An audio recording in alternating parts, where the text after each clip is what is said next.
All right, lesson 2, selections. In this lesson, we're going to create a summer dog day collage using 5 different images. Using different methods of creating selections, we'll isolate out parts of the images to add to our collage. In addition to selections, we'll explore some of the methods for adding multiple images to a single image. So this shouldn't be too bad. Students generally have a lot of trouble creating the one for the glasses right here, which is a pretty advanced selection, but a lot of the core techniques in this lesson will be very good. A quick note as we're getting started on this lesson is that it's going to use some smart selection tools like select subject and object select and some like select subject cloud and things like that. These are AI or content aware based selection tools that Photoshop updates frequently. So if they don't behave or they behave better than they do in this video demonstration, that's cool. Photoshop updated. I recorded this at the start of August in 2025, so that kind of gives you updates on how quickly stuff changes. And it does change. Like every year I re-record this lesson and the tools behave differently. But that's good because that means Photoshop is staying current and relevant. To get started in this chapter, we're going to go ahead and go to Open or Command O or Control O, whatever gives you a giggle. And we're going to look for a file in our chapter 2 labeled Start. Again, we've got extra ones in here because I've got this is the official book version with all the book figures and so on in it. In this one, we can see that we've got our summer dog days and our background. And you know what? Let's go ahead and come up to the top right and click right here where it says Essentials. And we're going to do Reset Essentials just to make sure that our workspaces look the same between all of our different versions. Like if you guys are putzing around with it, it will kind of reset it back to normal. So we've got our background and we've got our text, and our text is going to be still text. We can type into it, which is neat.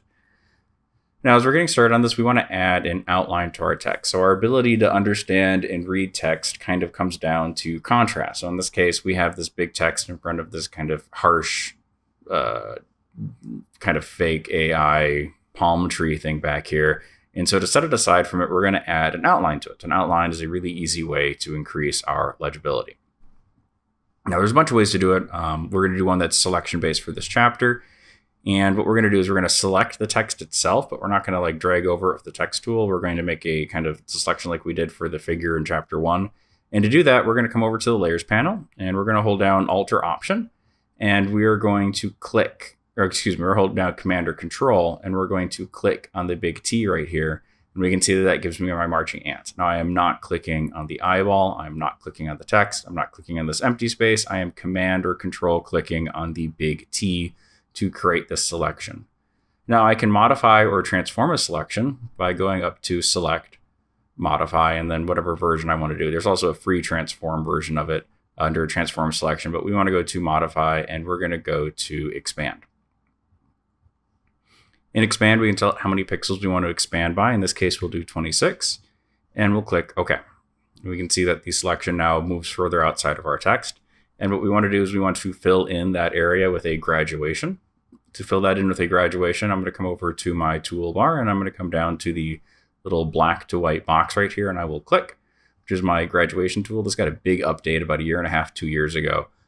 So double check that you have the latest version, because otherwise this will behave a little differently. Up at the top, we can see that it remembers which version I'd already picked for this. But for us, we will want to grab one out of, I think it's pinks or oranges. Looks like it's going to be in oranges. And we're going to pick this second to last option in oranges. That will load up our graduation. And I'm going to click on the edge of the D and drag over to the right. And I'm going to hold Shift while I'm dragging, so I get a perfectly straight line. And then I'll release when I get to the other side. Now we can see that this is in front of our text. So I'm going to go ahead and come over to my Layers panel and drag the T to be above that text. And we now have a nice outline behind our text, very thick and bold, making it much easier to read against that background, also kind of being nice design-wise. It kind of fits that idea of summer dog days. Okay, next let's add our first dog. It's going to be a smiling golden retriever. To do that, I'm going to come up to File, and I'm going to go to Placed Embedded in this case. This is the same way we added our image in chapter 1, but we'll look at some other ones here in a second. So I'm going to grab chapter 2, Happy Dog, and I'll click Place. Come on, you can load. While I'm in place mode, I'm going to come up to the top and I'm going to do some transformations. And what I want them bigger down here in the corner. If you want yours to visually match mine exactly, you'll come up to where it says width and height. You only need to type it into one of these because the chain link right here is turned on, so it will apply to both. And I'll type in 340% to make it quite large. And then let's tell it its exact position. So for the X, I will type in 735 px, and I'll hit tab to move between these, or you could click between these to move between them, but I like hitting tab because it's faster. And for the Y position, I will type in 875 px. So he's coming up out of that corner nice and attractively, and I'll click done. Now in my contextual taskbar, let's start by trying to be lazy. So remove background. And that's not bad. It's not good. Like if I hit Z for zoom tool and I zoom in, we can see that some of the existing background is still present, particularly along the edges of the fur. And so we want to remove those. I'm going to hit Command or Control 0 to fit that back onto my screen. Now for hair, this is pretty frequently a problem. So we're going to look at the normal way to do it, which is to go up to, with this active, I'm going to go up to Select, and I'm going to go to Select and Mask. Now Select and Mask is an advanced tool, and this is basically the only time we're going to dip into it. But basically, whenever you come up with things where it has like a little white outline or hair, you can use things like Shift Edge to reduce that outline. You can also come up to the top and click Refine Hair, and it'll remove a lot of that hair on there. And you know what? This view we're looking on right now isn't very useful. So where it says View up here, I'm going to click on the little drop down, and I'm going to pick on Layers, and I'll click off to the side to close that. We get an idea of what it's going to look like once we have it on our layer. You know, that's still not so bad. So like that Refine Hair did a pretty good job, but we have some little fluffers in here that we could get rid of. And we're going to be lazy about it. So I'm going to come over to Shift Edge so I can expand or bring in that edge from the selection. And for us, I think minus 50% will look just fine for this collage. Under Output Settings, make sure it's outputting to Layer Mask and not something new or anything like that. Layer Mask is where we want it. And we'll click OK. Next, let's look at another way of adding in one of our images. So I'm going to come up to File, and I'm going to go to Open. If I can see it, there it is. And I'm going to grab some sunglasses. Boop. And you can see in these ones that it says Sunglasses CC BY Share Alike Jashki Wiki. So this is what we call a Creative Commons image, where somebody's released an image into the public domain, kind of. It has like a little asterisk next to it. In this case, it's saying by, so I have to say who it's by. So Jashki from Wikipedia, thank you very much. And SA means share alike. So anything that you create with these pair of sunglasses would also have to be put into the same kind of sharing ability. So like it would also have to be attributed to say who made it. The sunglasses active, let's go ahead and try some of our quick ways of removing stuff. So like if I click remove background, we can see that it accidentally removes part of these sunglasses. And this isn't always true. Sometimes I found that depending on what computer you're using, sometimes it will successfully remove that. So we want to not remove that. So let's go ahead and click Select Subject, and we can see that it has this area still kind of messed up. So I'm going to come up to here, and I'm going to come down to my quick selection tools. So I have my move tools, my marquee selection tools. I draw an area to select. I have my lasso and brush tools. Basically, I can circle something with one of these lassos, or I can paint over it with the selection brush tool to make my selection. Or I have my smart selection tools like Object Select, which tries to detect objects throughout my image, allowing me to select them. Or I have the Quick Select tool, like what we used in that first chapter, where we just painted over to modify our selection. Now with the Quick Select tool active, we could create a new selection by having this button active, add to my current selection, or subtract from my current selection. In this case, I want to add in that part of my sunglasses, so I can click here and paint over this area to add it in. Similarly, I could grab the Object Select tool, and I could mouse over these sunglasses to select them, and it will intelligently figure out that that is what I want to grab.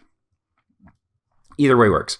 Now to bring this over into our other image, I'm going to come up to Edit Copy, or you could hit Command or Control C on your keyboard. I will click on the tab for my start image, and I will hit Command or Control V or go up to Edit Paste to drop them into my image.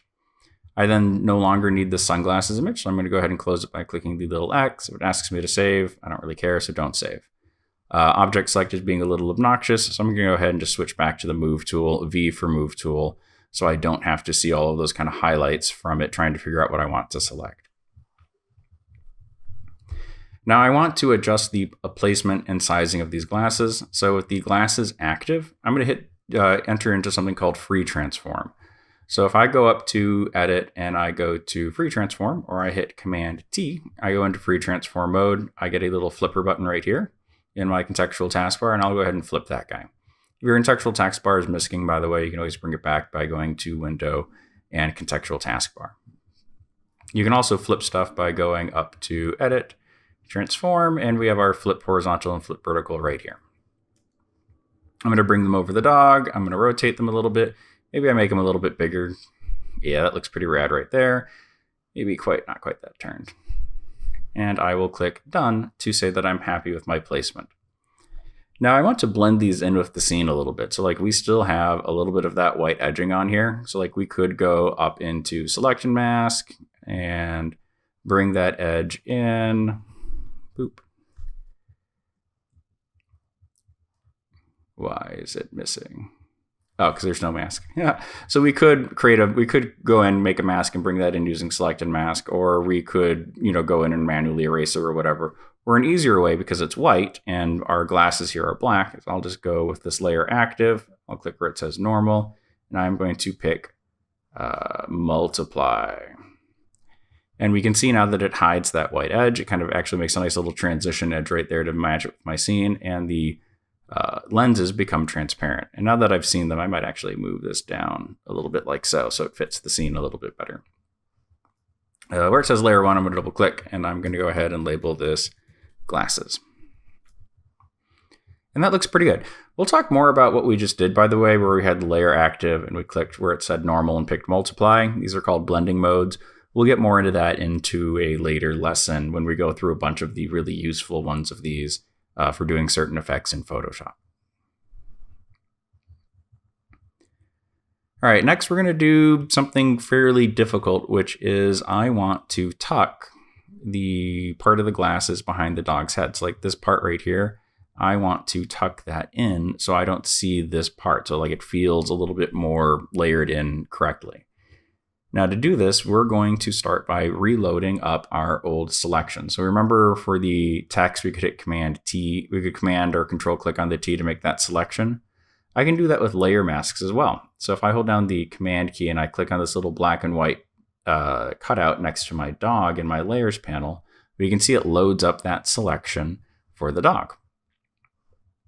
Now, right now, if I come up to my glasses and I click layer masks and hide everything that's not in the selection, we see that we get kind of the opposite of what we want.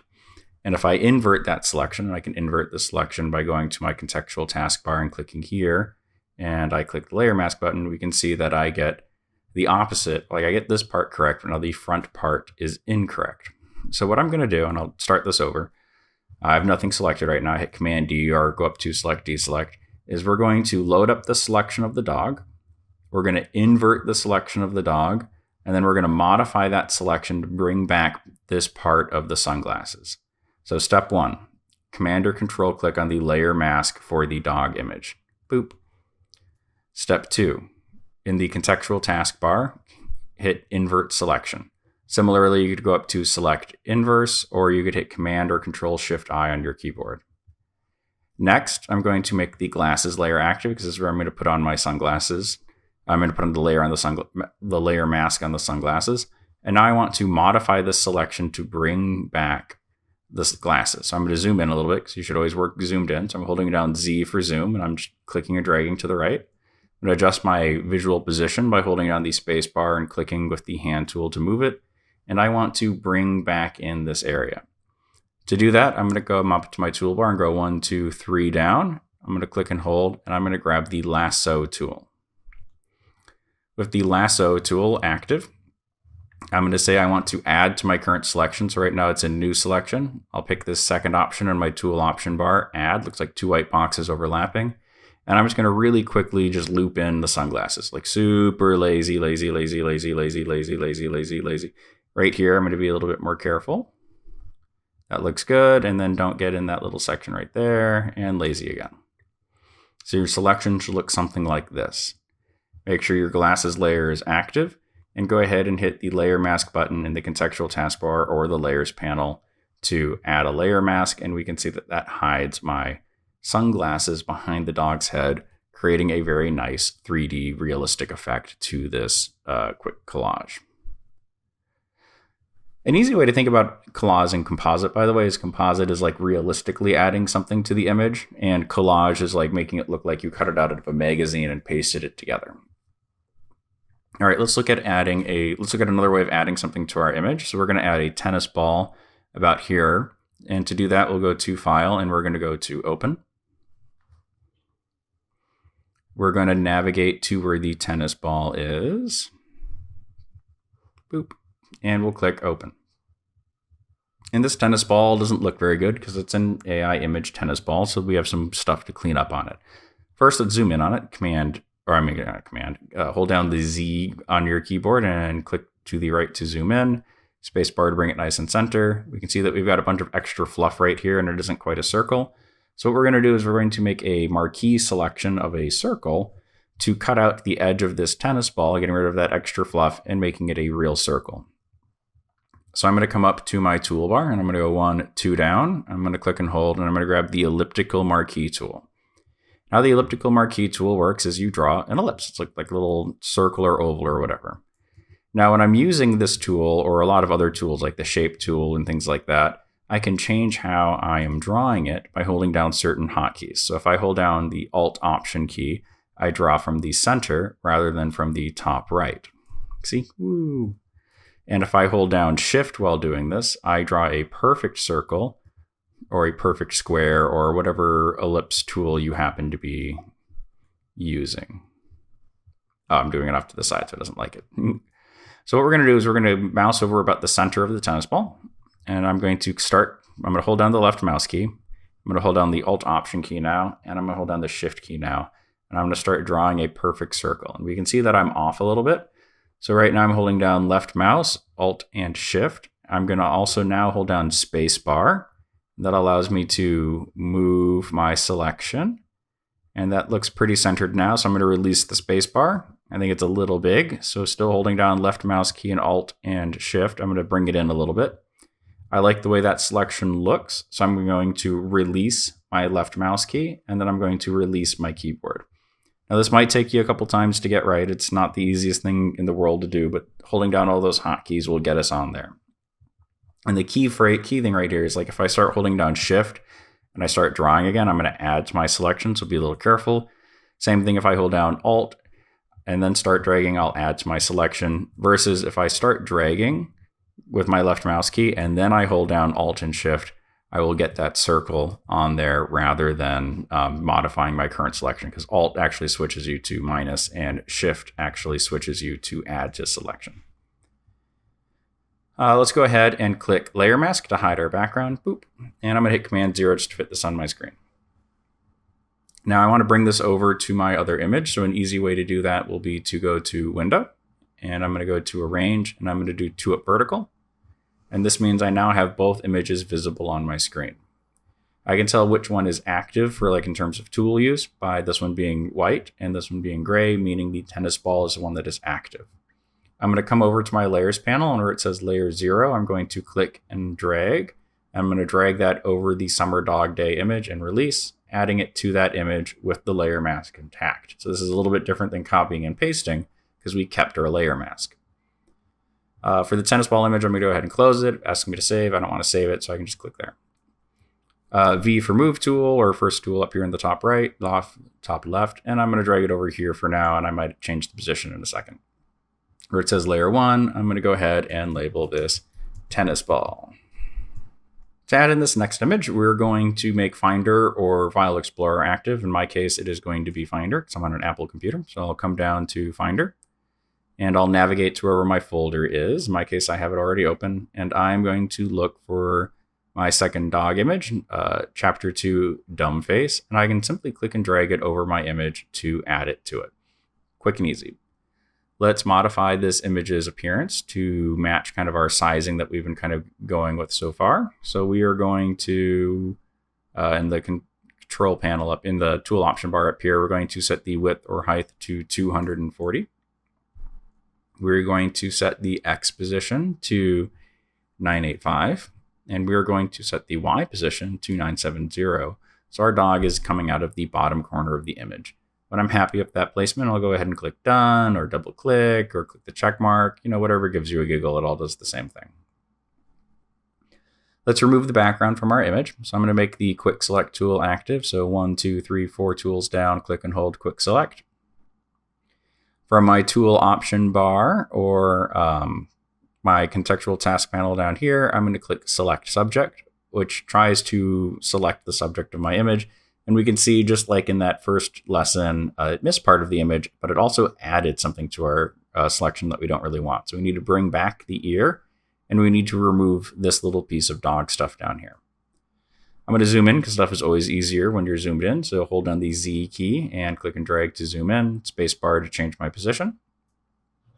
With the quick select tool still active and in add mode up here in my tool option bar, I am going to paint over the ear. And I got a little bit of extra in there, so I'm going to hit Command Z to undo it.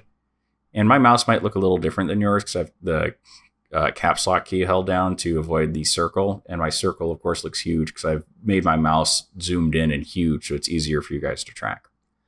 Now, if I hold down the space bar and I move down to the foot and I try to use the minus mode in quick select, what we'll quickly find is that it ends up taking too much of the foot away each time. So we're going to use the lasso again to remove this section of the selection. So 1, 2, 3 tools down, I'll click and hold, make sure I've got the regular lasso. Up in my tool option bar, I'm going to pick the third option, the white box with the empty box in front of it. And now when I click and circle an area, it will remove from the selection rather than add from the selection. And just like that, we've removed that extra bit of dirt. Then I'll click Layer Mask and Command 0 to fit that on my screen, and we have the second dog added. Notice that this second dog looks kind of grainy compared to this one. That's because this dog is much lower resolution than the rest of the image, so it doesn't quite match visually. That's going to be a problem you have when you're adding stuff together, is that you won't always have the right resolution of an image to put things together. We'll look a little bit more detail and resolution in a later lesson. I'm going to reposition the tennis ball, V for move tool, and click and drag the tennis ball to where I want it. By the way, if you're using the move tool and you're clicking on stuff and something unexpected is moving, make sure you have auto select on, and that way it will try to move whatever you're clicking on, versus if you have auto select off, it will be based on whatever layer you have active over here on the right. Finally, let's create a border on our image that we can then add a graduation to. So to add the border, I'm just going to go up to select all, and I have a selection going around the outside of my image. I'm going to click on the top layer right here, and I'll click the new layer button, which is the box with the plus sign in it. And I'm just going to go ahead and label this border. And what I want to do is I want to bring in that border a little bit. So I'm going to go up to select, modify, and border. And what size it's asking me for, we're going to go ahead and do 50. We can see that it's brought it in a little bit. And it's going to have a little soft feathering transition to this because we did border rather than expand or contract. I'm going to make the graduation tool active again. And I'll click anywhere on the left. Boop. But while I'm dragging, so I'm clicking and dragging, I'm going to hold down the Shift key, and that will snap it to that perfect horizontal. Although if I move it around, we can see it's really snapping to a certain 15 degree. It makes it easy to get a perfect horizontal as I drag from left to right. I'll release my mouse and then I'll release Shift, and I have a nice border on here. When you're happy with your file, go ahead and hit Command or Control S to save it, and we'll save it as a PSD just like we did on the previous lesson.